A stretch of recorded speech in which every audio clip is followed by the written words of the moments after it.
Hello, welcome back to my channel. By the time I upload this, it's probably before my what I eat in a week video goes up, and so it's probably the first video I've uploaded since, you know, the summer vlog that I uploaded during the summer of my A-levels, where it was like leading up to results day and etc. I didn't want to film my results day, in my opinion, because I was fully convinced that I had failed. So anyways, on TikTok I uploaded a video to gather some questions because I thought maybe you guys would have some questions about boarding school, uni, dentistry, A-levels, etc, all that kind of stuff. So I'm here to answer them right now, and if you're new to the channel, welcome. My name is Judy. I'm a first year dentist student at University of Birmingham, and without dragging it on, let's just get started. So I have the questions on my iPad here. I'll just be crossing them off as I go along. I have not planned my answers. I'm just going to talk straight from my brain, straight from the heart, and etc. So the first question I'm going to answer is a non-academic question, and it is non-academic, but who's your BTS bias? I always see your reposts. Okay, so my BTS bias is Jimin, Park Jimin. I know I am reposting a lot of JK edits, but that was because JK was the most active member at that time, so my For You page was feeding me a bunch of JK edits, and I'm pretty sure everyone in the fandom was bias wrecked at that point. My bias is Jimin. I've been biasing Jimin since like I started getting into BTS, which was very early 2019. So yeah, my bias is Jimin. So the next question is, which one do I prefer, sixth form or uni? See, there's pros and cons of both of them. I think I prefer uni right now. So obviously with boarding school, it was quite nice to be independent in a sort of way. I moved away from home, etc. And if you don't know me, then I went to boarding school for sixth form on a bursary. But that environment was very different from the environment that I grew up in. And of course, it has you thinking, and it's a bit weird seeing people around you that grew up in a different environment. But I had a lot of support at boarding school, and it was nice to just like live on campus and like the school area, and having like my own room, my own desk really made it like so it was a better environment for me to study. But like at uni, I am also more independent, even more independent in the sense that I cook my own meals, I have to arrange my own GP appointments, gather my own prescriptions. I have to travel a lot more and commute a lot more at uni, and it's basically a lot more tiring, but it's a lot more rewarding. And also the friends I've made at uni I'm a lot more closer to than the friends I made at boarding school, because I joined as an external at boarding school, whereas at uni everyone is fresh, everyone is new, and everyone's really nice, mostly in my year. So I think what makes uni a lot better is the friends that I have made here. Do you think that the environment at boarding school contributed to my grades? That is a very good question. So I went to boarding school, so it was what most people will call a private school. The technical term is an independent school, because independent schools are different from private. Either way, I went to like an independent / private school, whatever you want to call it. So it was a paid school, and tuition fees were drastically high, and I was like, I've never seen that much money in my entire life. Being able to attend one of those schools is a form of privilege. Yes, I may have grew up in an immigrant family, in a certain financial background, and just in settings where I have not had many like chances and opportunities to do a lot of things. But even then, like even though I was there on a bursary, I still was privileged to go there and etc. So yeah, I definitely believe that the environment at boarding school had contributed towards my grades. The sense of, first of all, this is like based off like my secondary school. So my secondary school, in my opinion, did not have the best teaching, did not have the best environment. The students weren't the nicest, and I can't say the teachers were the nicest. Some of them were good at teaching, some of them weren't, and some of them definitely had favourites and etc. And you've also got to consider the fact that I had a pretty big class as well. But overall, in my area, my school did not have a good reputation. Now, moving to boarding school, first of all, the classes were a lot smaller. I know some friends that went to other boarding schools, but even then, this classes were still quite big. In most of my classes, there was either 5, 6, 7 people, including me. So that's quite a small class, and so in being in a small class, you very much get a lot of attention from the teachers, and it's a lot more personal, and you get a lot closer to the teachers, and you also get more like personalized teaching. The teachers can focus on you more and see if you're struggling a lot more, so in that aspect I really benefited. Another thing was, I was sort of in denial at the beginning of the year, but the teaching was better at the school. So at first I had really missed my maths teacher, but I came to realise that the teaching at boarding school was pretty like okay, and it was pretty fine, and teachers were also available to help because I lived on school. So if there were teachers nearby, I could just want to go like during after school time, and there was a lot of like things available for me to get help and etc. And yes, I think the teaching was also helpful. I think besides like my grades, I think also the fact that before I didn't have like the money nor the time to do like music lessons or do like any really extracurriculars. I used to do swimming, dropped it, did piano, dropped it, violin, dropped it. A lot of things I dropped because of my situation. Whereas going back to boarding school, the bursary had covered all that, so I was able to do stuff like swimming and violin again. I was able to pick up a guitar again and play it in my room, and I was also able to join a knitting and crocheting club, which the fact that we had a large range of clubs. We also had a dissection club that we ran during year 13, and obviously that goes towards my dentistry application. So without all those, I wouldn't have had all the communication skills, the leadership skills, the like manual dexterity skills and etc, and like the skills that you mentioned in your personal statement interviews. I wouldn't have had that if it wasn't for boarding school. And also through boarding school, I've built a lot more connections, so I was able to get work experience through my boarding school, but also through my personal connections as well. The main thing that I think boarding school contributed to with my grades was the fact that I had a proper room. So right now, of course, I have a room, again at uni, but back at home, I didn't really have like proper desk space back when I first started year 12. And I also didn't have like a good working environment at home, so I couldn't really study at home. But then moving to boarding school, I had like a room that I could actually study in, and desk was very big, there was plenty of storage space, everything was convenient, the computer was on hand, teachers were in the house in the evenings, and sometimes if I needed maths help and there was a maths teacher on duty in the evenings, I could just go down and ask for help. Stuff like that was just so convenient and at your hand at boarding school. They basically spoon feed you a lot of stuff, paired with like the discipline that I had back then. That's kind of what helped me to get my grades.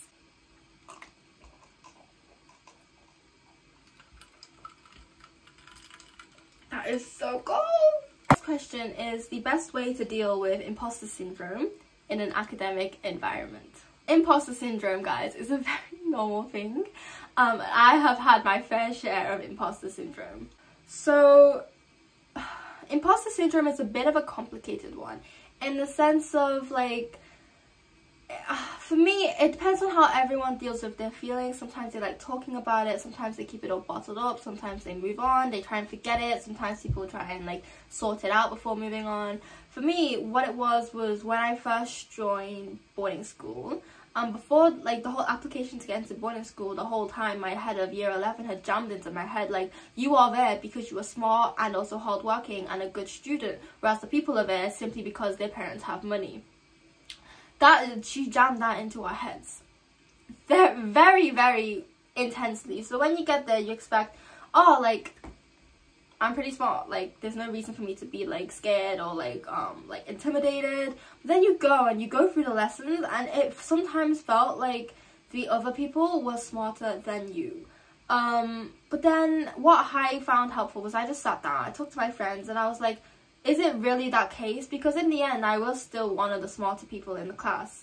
So why did I feel that way, and why was my imposter syndrome going like crazy and ham at me? I think it was essentially the fact that back in secondary school, I was a quiet learner. I would ask questions if I needed to, but I was mostly a quiet learner. I learned traditionally. You give me the information, I will take the information, ask what I don't understand, and move on and do my own work in my own time. Whereas at boarding school, because it was such a small class, I don't know if I was out of that school, but those teachers really expected me to partake in those lessons. Especially in maths, they would be like, Judy is quiet, Judy doesn't participate much, etc, etc, etc. Whereas other people will be asking questions, they'll be answering questions out loud. For me, I had just been thrown into a new school. You just given me 3 new maths teachers, 2 new chemistry teachers, and 2 new biology teachers, and it was such a new environment. Classes were so small, people were new, I was in a new place, I had to learn new teaching styles, and you want me to answer your question when you open it up to class. I was terrified, whereas other people could easily do it. The thing is, they carried themselves with confidence. The people at boarding school had been grown up and raised in an environment where they were free to express themselves and basically say whatever they wanted, unfiltered, and it led to them being very confident and outspoken and very like proactive in lessons as well. Whereas I was not like that. I was more quiet, I was more reserved, and I'd only joke around if I was actually comfortable, which at the beginning of the year I was not comfortable. So that is mainly what made me feel dumber. Not because my grades were lower, but because it felt like I was just a forgetful student.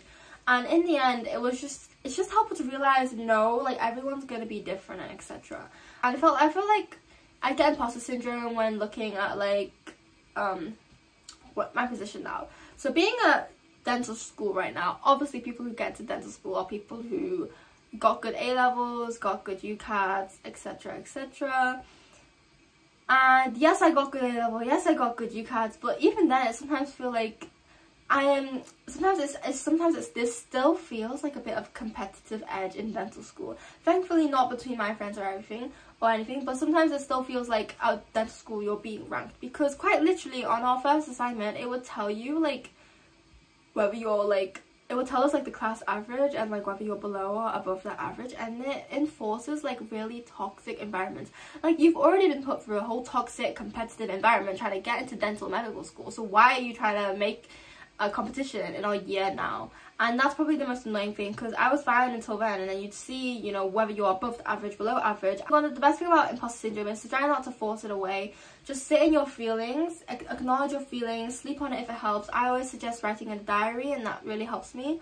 And talking to someone about it, whether it be your teachers or tutors, or your friends. Like, for me at boarding school, talking to my personal tutor every like week really helped throughout the whole like 2 years, and like really helped in terms of like mental health, how I was feeling. If I was feeling like one subject wasn't going well, or like I felt worried about my marks or my application, unis hadn't gone back to me, I'd always talk to my tutor. So I would say always talk to someone, if not talk to yourself in a diary.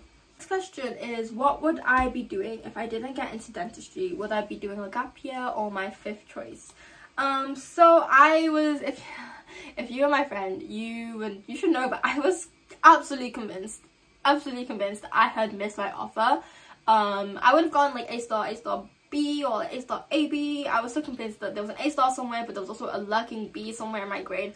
But even then, like, I even talked to my mom, like, I was like, bro, I'm not gonna get the grades, no dental school's gonna accept me, which I realized is wrong, because some dental schools did accept students who missed their offer because of the inflated grade boundaries last year.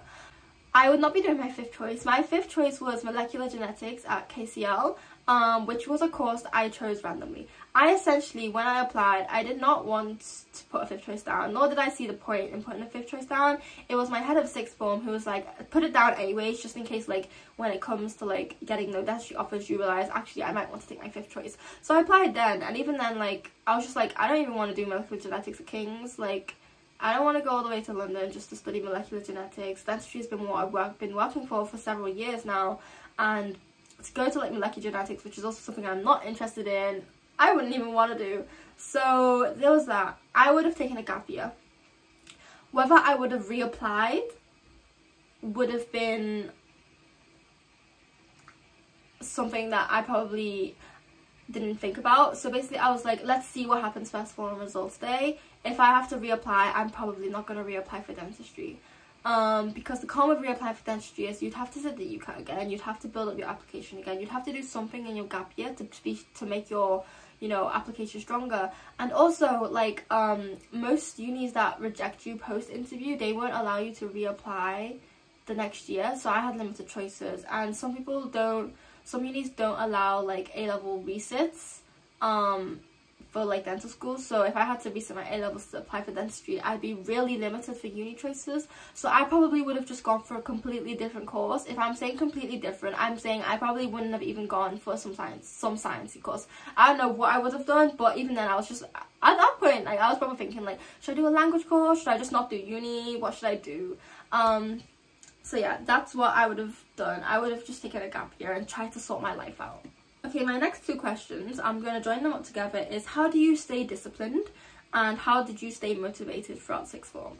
Okay, well, as soon as I got that dentistry offer, I was like, okay, this is like the be end all. I don't really know what the phrase is, I just hear it too often. So I don't know what the exact phrase is, but I was like, this is it. It's all or nothing.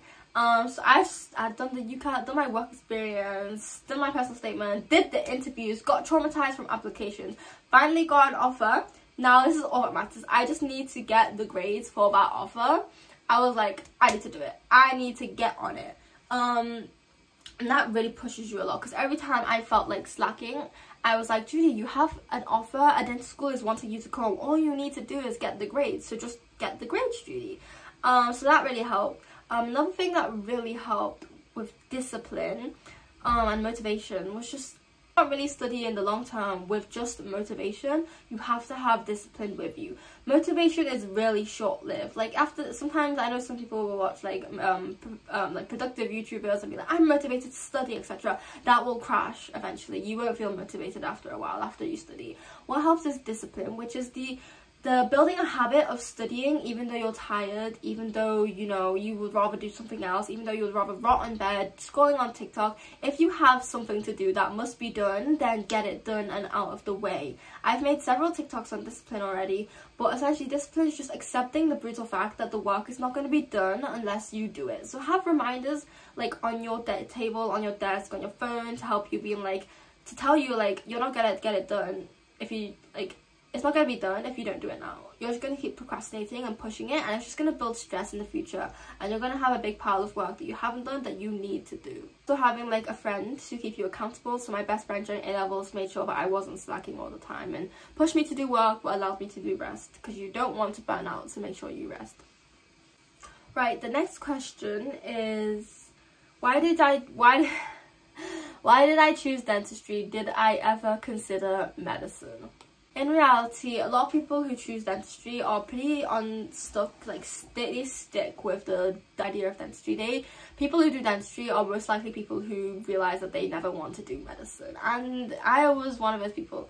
So actually I did want to do medicine, but that was when I was pretty young. So when I was like younger and I was like just started my GCSEs, people asked me like, what do you want to be in the future, what do you want to do at uni, etc, etc. I was not very well aware of how many courses there were at uni. All I could think of was doctor, lawyer. You know, growing up in an Asian household, that's all you think of, doctor, lawyer. I don't know why it never clicked in my head that you could go to uni to become a dentist as well.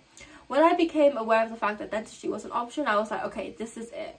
This is it. I am going to study dentistry. Why is, I mean, I wanted to work in healthcare, but I didn't want to do like research or anything, so anything in the lab was sort of cancelled out. I wanted to do a very like a course that was like a professional course, so like medicine, you know, dentistry, etc.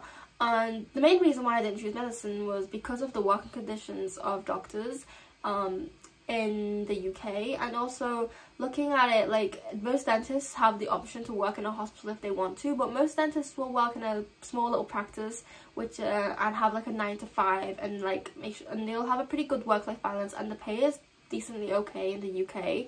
Whereas for doctors, the working conditions is also not that good. The pay is also not that good, and it's all in the news these days. Like, if you're ever on the news, you'll always hear something about doctor strikes, there's pay is not enough, etc. Not enough resources, not enough new doctors, etc. Stuff like that, and it just highlights that there's working conditions facing reality. I just didn't think I wanted to put myself through it. And like, my friends who applied for medicine, like, they said they would talk to doctors, and some doctors were like pretty like, yes, medicine can be fun if you enjoy it, but for me, I didn't know if I would like medicine that much to be able to oversee the cons of medicine. And for me, dentistry was just so much nicer, because you get to see patients not just when they're sick, like, you get to see them throughout all of it. When I work experience, you saw like the really good relationship that dentists had with their patient. Like, dentistry was more of an environment for me. So the next question is, what extracurriculars did you do that you think gave you a better chance to get into UOB for dentistry, or like what other people did? And then the next half is asking about my process of revising if I have an exam. So extracurriculars that I did were, as I mentioned earlier, guitar was a little side hobby, did violin lessons, and I did swimming lessons. I did knitting and crocheting.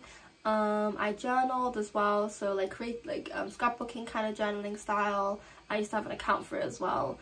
I was also like a student head of maths and also a peer supporter.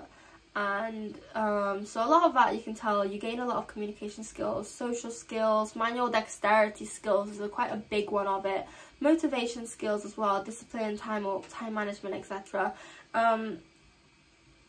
All of them gave me a pretty good chance of getting into dentistry, because each of them managed to provide a quality. But as long as you have one example that can provide that you show that you are a team leader or a team player is just as important as being a team leader. A lot of people who do dentistry applications forget about that.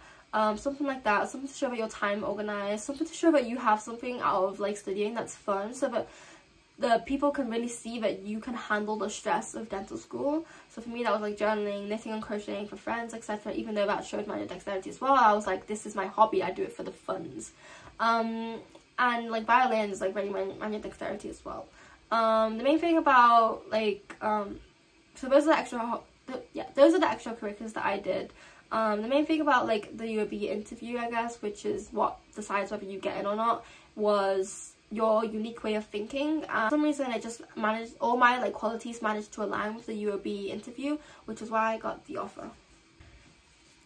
If I have an exam, what is my process of revising? So just to generalize it, if I have an exam, whether it be like my big A-level exam or my small exams, the main way of revising or like etc. for any exam really is to just understand the content that you'll be tested on in the exam, then make some revision materials or find some revision materials, for example flashcards, Anki cards, Notion toggles, blurting, whatever you want to do.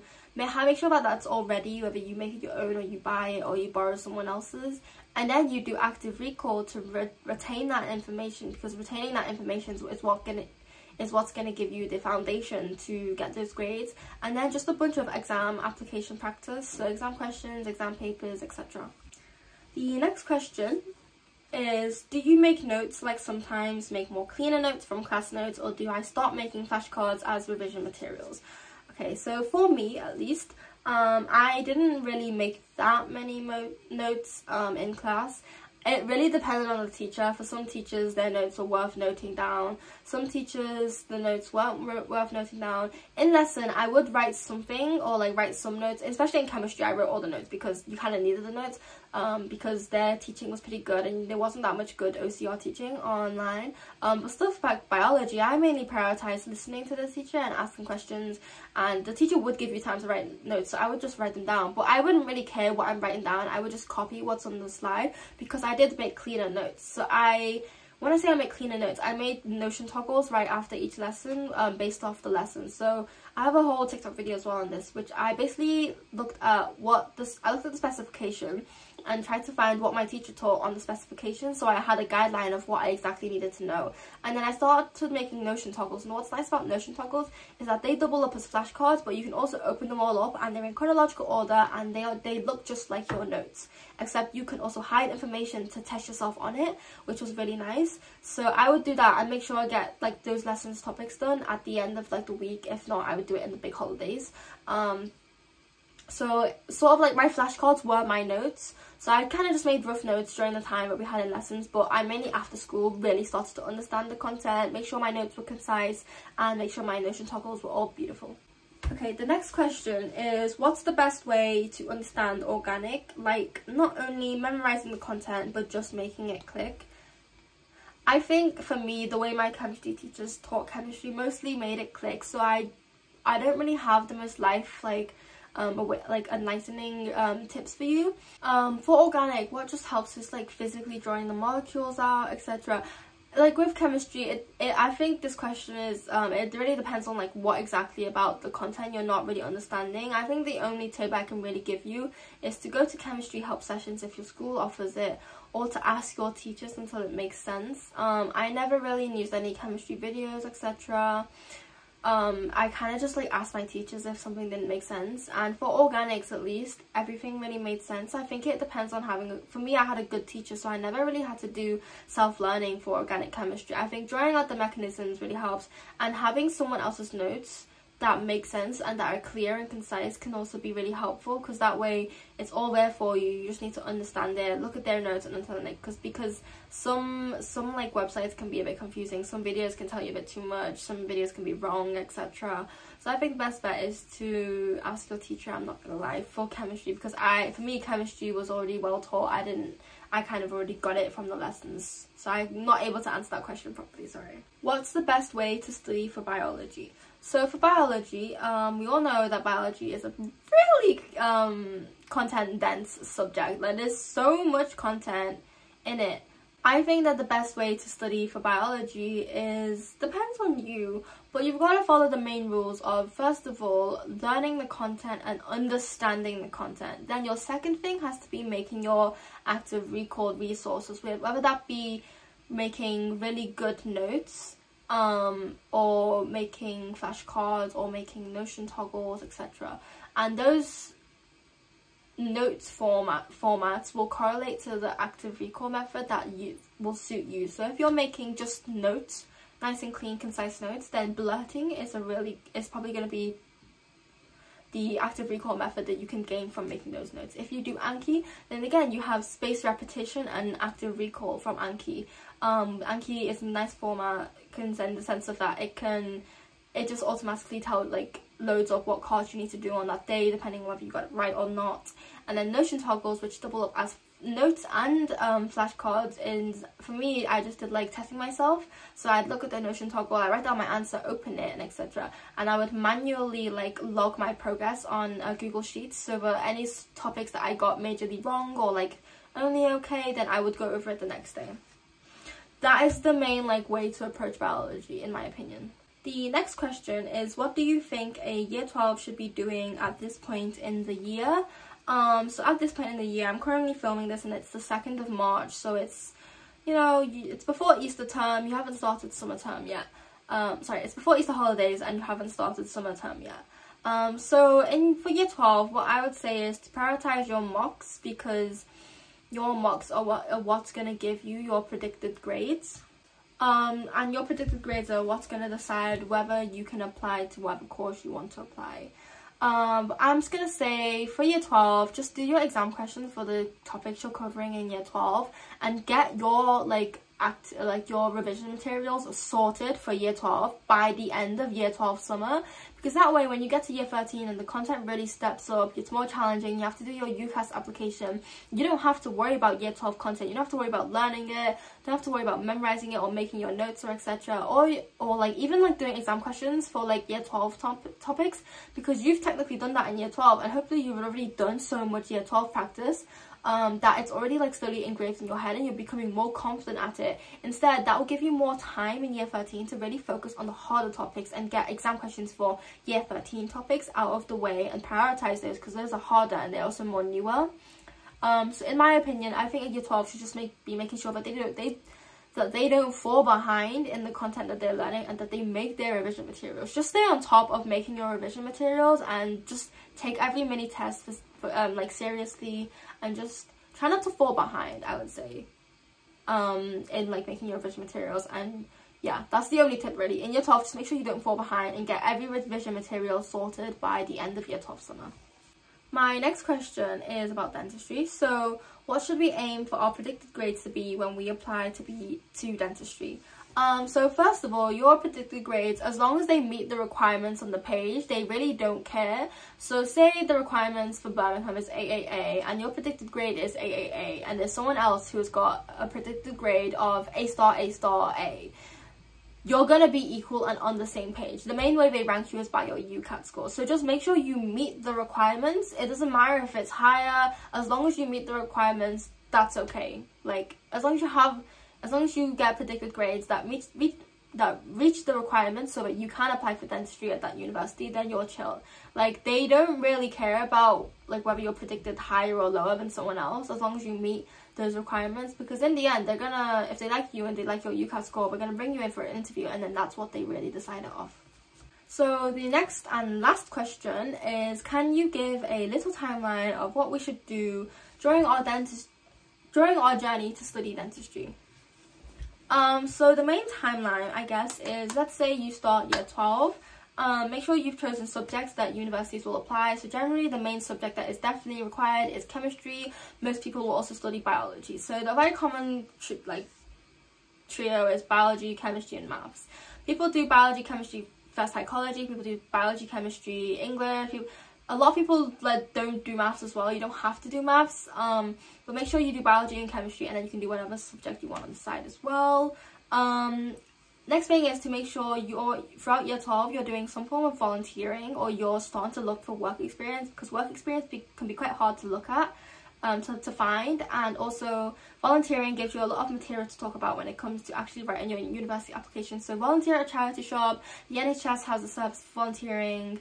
Do some programs. So there are some programs that but also for free, that will give you stuff to talk about on your application.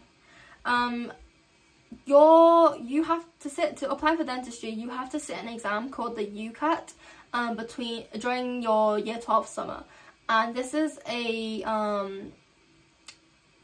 aptitude test. So there's obviously more details on it on the website, but essentially bookings will open during summer term of year 12. I'm not too sure when, but you can just check the official website. Book your UCAT. I did it during mid-August, so I had time during summer to practice for my UCAT, but I had time after summer to start writing my personal statement and actually relax during summer, because the UCAT could be an exam that pretty much sucks the life out of you. So yeah, that's your UCAT. And then writing your personal statement is just compiling everything that you've done together and all your extracurriculars and etc. That should be done. I did it after my UCAT and I was fine, and I properly started drafting it during September and I was fine. And then you have to send your application off. I think the deadline is normally October 15th for dentistry, which is the early deadline. So yeah, by then hopefully you would have chosen your unis and etc, and I would definitely suggest going on open days and stuff. Then once you send off your application, most unis won't send out interview invites till December all the way to April, depending on the uni. Birmingham sends theirs quite early, and they also respond to you quite early. So after you send your application off, you're just waiting to get an email from a university being like, congratulations, we have decided to invite you to our uni for an interview. And in that case, then you would have to sit an interview, whether it be MMI or panel. Then you sit that interview, and sometimes it can be online, sometimes it can be in person. Sit that interview, and then you also just wait until you get an offer. And then it's just, once you get an offer, you will confirm everything on UCAS, and then you will have to sit your A-levels, and then on results day, if you meet your offer, then you're in. So that's the main timeline. That's a really quick run through, but if you've got any questions, you can just comment them down below. So that's all the questions that were on the TikTok video that I can answer. If you have any questions or something that I didn't really answer particularly, or anything you want to ask based on what I've said in this video, feel free to comment it down below. And if not, I'll see you next week for hopefully a new vlog that's coming up. Hopefully I hope that was helpful, and if you've got any more questions, please do feel free to comment them down below.